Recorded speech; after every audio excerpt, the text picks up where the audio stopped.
My name's Angelo, and welcome to We Want Picks. Every single week, we break down full UFC fight cards. We give you our picks, our bets, and our fantasy plays.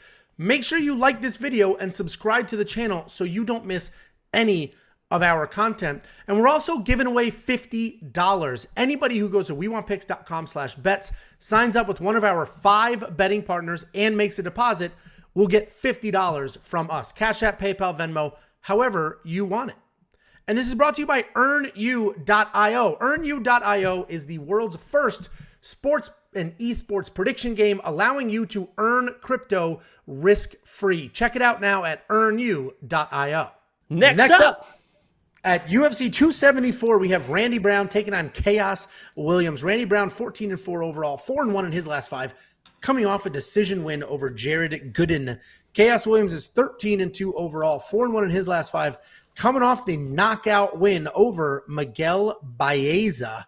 Randy Brown's a very good striker who uses his range really well. He's stupid tall for this weight class, and he takes advantage of that. He uses long jabs and kicks to keep you at bay, and then when he's ready, he will use his speed to initiate solid boxing exchanges. He has nice trip and Uchimata takedowns with solid jiu-jitsu on the mat. He's very good. And he's a lot of fun to watch. If you don't know what an Uchimata, I guarantee you don't, Jacob. If you don't know what an Uchimata if you guys don't know what the Uchimata is, that's where you remember the 90s. You guys did the Uchimata. Uchimata. Okay, right.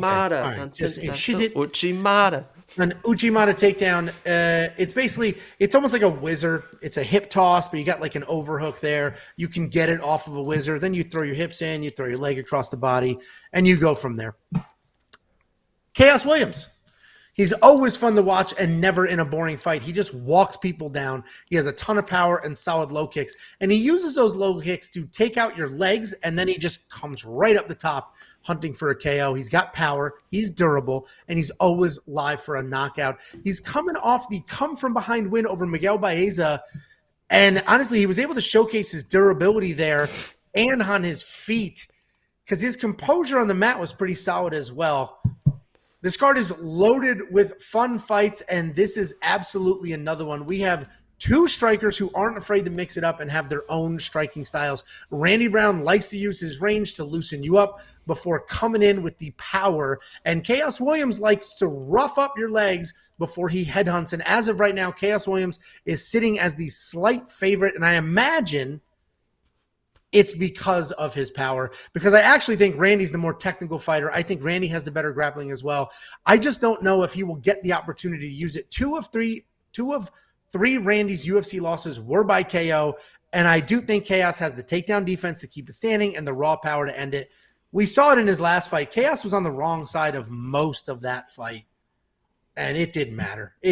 And that was late in the 3rd round. He still had that power, still got it done. So he's not even a first rounder bust guy. Before I go to you, Jacob, what do we got here? Chris Riley, this is our monkey knife fight, man. $5 super chat. When I'm forced to work on my day off, my lives aren't the only things that are high. Well, that explains some of these numbers, Chris. I don't get it. Anybody watching, Chris Riley is the one who sets these monkey knife fight lines. So if you think they're crazy, I don't get it.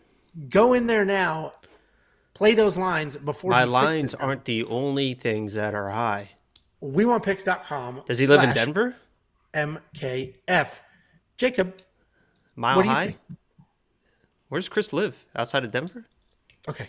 Can you Everest? stay on task? He goes mountain climbing on his days off. Okay. That's come what on. it is. Yeah, I get it. Yeah, you mentioned the Baeza fight.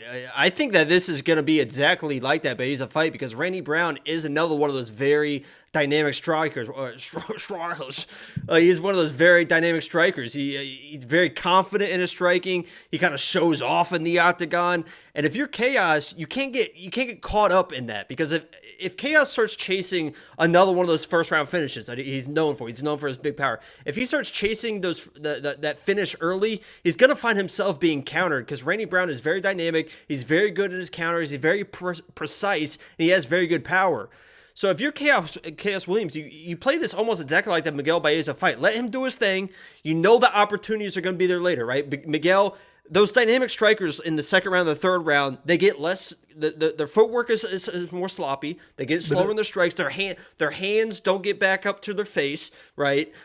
the opportunities will be there late against Randy Brown. So do not chase that first round finish. Stalk him, stalk him, stalk him, and wait for those opportunities. They're going to be there. You're going to be able to finish this fight. And I really think that this is going to be Khaos Williams is either going to need knockdowns to win rounds, kind of like Cheeto did, right? He won rounds with knockdowns.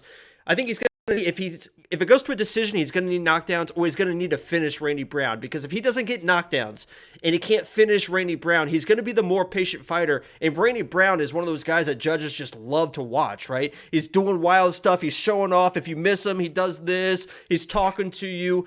He's going to win the judges' scorecards if you don't knock him down or knock him out. So don't try to do it early, but second, third round, turn up the pressure a little bit. Those opportunities will be there.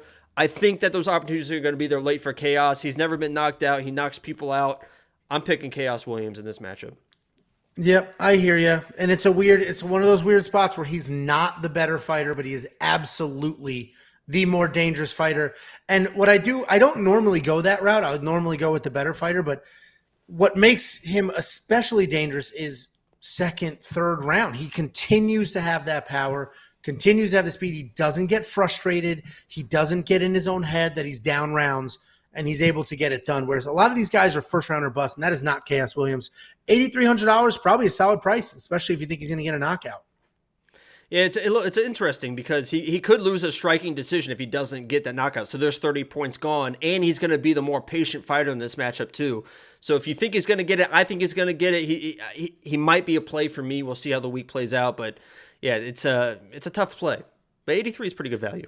Yeah, I like that price point. I mean, we'll see what the lineup looks like, but I do like that price point because he's somebody that's live for a knockout. And honestly, the best play here, don't even worry about the Monkey Knife Fight strike line.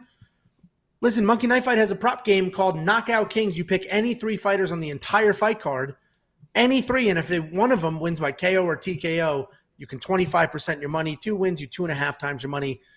I always do the 25%. You might as well. Listen, it's not a ton of money. We do it every single week. It adds up. And frankly, Khaos Williams should be one of those 3 people in that lineup. And if you want 50 free bucks, WeWantPicks.com/bets. Sign up, make a deposit.